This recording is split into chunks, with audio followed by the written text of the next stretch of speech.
Olá pessoal, prazer em rever vocês digitalmente, né? Online. Eu sou o professor Vieira e este é o canal Antônio Vieira, voltando a publicar esses vídeos.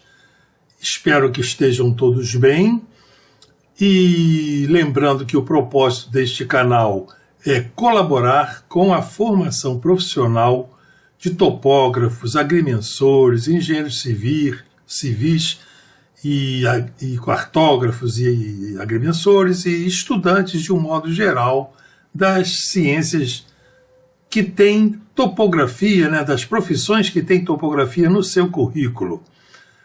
Muita gente já esqueceu alguns conceitos e nós usamos aqui, eu uso esse canal voluntariamente, conversando com vocês para recordar esses conceitos.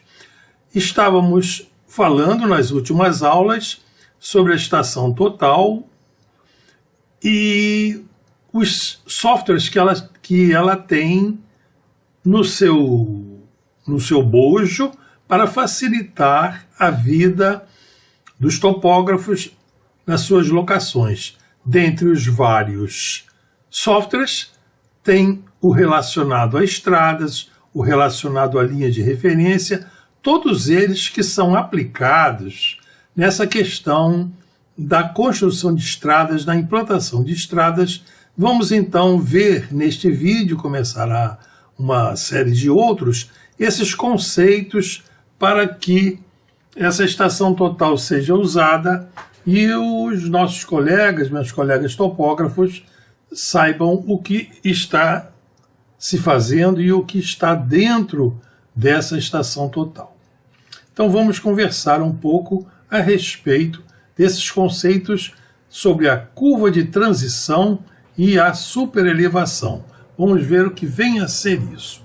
Então, uma superelevação em rodovias, ela se dá quando o móvel, né, o automóvel, vem num trecho reto, ele vem num trecho reto, como vocês veem aqui nessa figura, e ao entrar numa curva da estrada, algumas forças ficam presentes ali, sobressaem, sendo que a principal que nós vamos destacar aqui é a força centrífuga. Quando um carro entra numa curva, o motorista percebe que ele e o carro são empurrados, são jogados para fora da curva. Então, para que se forme, para que se conserve um equilíbrio dinâmico, nós elevamos o bordo externo da estrada de um certo valor para provocar esse equilíbrio dinâmico. Essa quantidade que se eleva o bordo externo quando a curva se inicia essa quantidade é chamada superelevação e nós vamos conversar um pouquinho sobre ela e mais nas outras aulas, né? Nós temos então aqui uma estrada, aqui o bordo interno e o bordo externo, e o carro aqui está entrando na tela, né?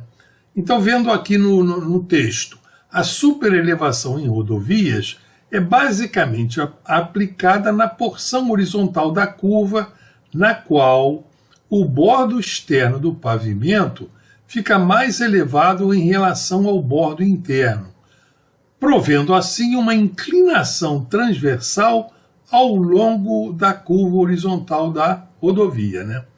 Então, uma superelevação é aplicada tal que o veículo e motorista pode percorrer a curva com uma velocidade razoável e com segurança e conforto.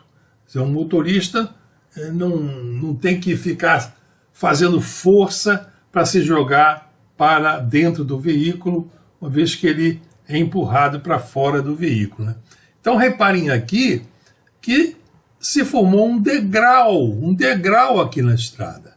Vem a estrada em linha reta e de repente um degrau é formado. Isso não é possível, não. Então esse degrau aqui, que é chamado superelevação, ele terá que ser suavizado ao longo desse trecho reto. É isso que vamos ver aqui, chamando a taxa de superelevação. Então, para devastar esse degrau no início, ou lá no fim do trecho circular, é adotado um crescimento ou decrescimento da superelevação a partir do início ou do fim do trecho circular. Adota-se uma taxa de variação segundo critérios definidos nas normas dos órgãos responsáveis, né? Então a superelevação vai crescendo gradativamente no trecho reto até que ela vai atingir o valor máximo lá quando a curva circular horizontal inicia, né? É quando se tem o valor máximo da superelevação. E essa quantidade que a cada metro vai crescendo essa inclinação do bordo externo da rodovia é chamada taxa de superelevação. Então reparem aqui nessa figurinha. Então vemos aqui um carro que está vindo num trecho reto da rodovia. Então nessa seção a linha, então aqui inicia a superelevação. Um valor assim já inicia 0 e vai crescendo aos pouquinhos. Aqui nessa vista de baixo nós estamos vendo uma seção transversal da estrada e esse caimento aqui, 2%, é para a questão da drenagem. Nós temos aqui que a estrada o pavimento não é colocado na horizontal. Nós temos esse pavimento caindo a partir do eixo para o bordo externo e interno para permitir o escoamento das águas pluviais. Então, ao chegar na seção B, esse borne externo que foi sendo elevado, ele vai então zerar essa inclinação aqui dessa metade do pavimento e vai ficar horizontalizado, até que na seção C inicia a superelevação já com o bordo externo saindo de uma situação de horizontalidade e vai então sendo toda a faixa da estrada vai inclinando, mas tomando agora como eixo de inclinação aqui o bordo interno onde está o mouse apontando. Então todo o pavimento a partir da seção C ele vai se inclinar em relação ao bordo interno, inclinando gradativamente de acordo com o rate, né, com a taxa de superelevação, até que, chegando na seção D, a superelevação máxima é atingida e aqui inicia o trecho circular da curva, onde a superelevação máxima é mantida e a partir daqui, quando termina o trecho circular, há uma simetria em relação aqui ao início da curva, quando o móvel iniciou a entrada aqui da parte do trecho em reta para a curva circular. Aqui vai ter uma situação de simetria e a superelevação vai diminuindo gradativamente até chegar então ao trecho reto novamente. Vamos ver isso em animação.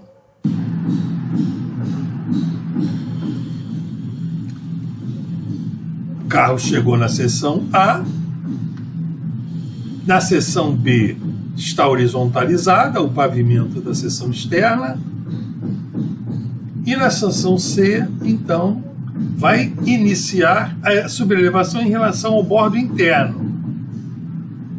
Em D, começa então um trecho circular mantendo a superelevação máxima até que vai-se, no trecho seguinte, tendo uma situação simétrica em relação ao início do processo.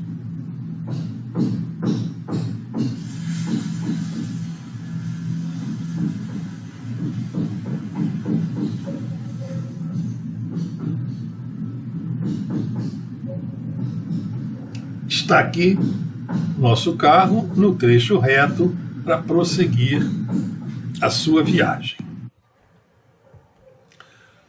Vamos ver então uma vista em perspectiva. Então aqui em perspectiva nós estamos vendo que as curvas espirais elas são aplicadas para suavizar o caminho e para superar a mudança abrupta da curvatura e na superelevação que ocorre entre a tangente e a curva circular. Então acrescentei aqui esse termo, mudança abrupta da curvatura.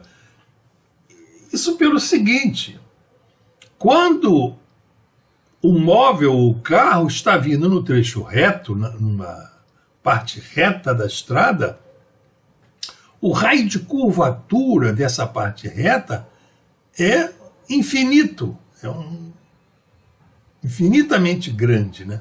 Então, quando o automóvel passa para o trecho de circular, aquela curva circular tem um raio de curvatura finito. Então, entre o trecho reto, que está aqui, antes do que eu botei em vermelho aqui, o comprimento do trecho da espiral. Antes dessa espiral, desse trecho reto, desse trecho espiral, o raio de curvatura era infinito. Então, para passar do raio de curvatura infinito para um valor finito na curva circular, então adota-se então essa curva de transição em espiral, em que nesse trecho aqui que se coloca uma espiral, nós nas aulas seguintes vamos entrar em mais detalhes sobre isso, o raio de curvatura da espiral ele vai decrescendo gradativamente de um valor muito grande, é infinito quando o trecho da espiral coincide com o trecho reto, e depois nesse trecho em azul aqui, que está assinalado aqui o comprimento da espiral, o raio de curvatura vai diminuindo até que chega nesse trecho circular.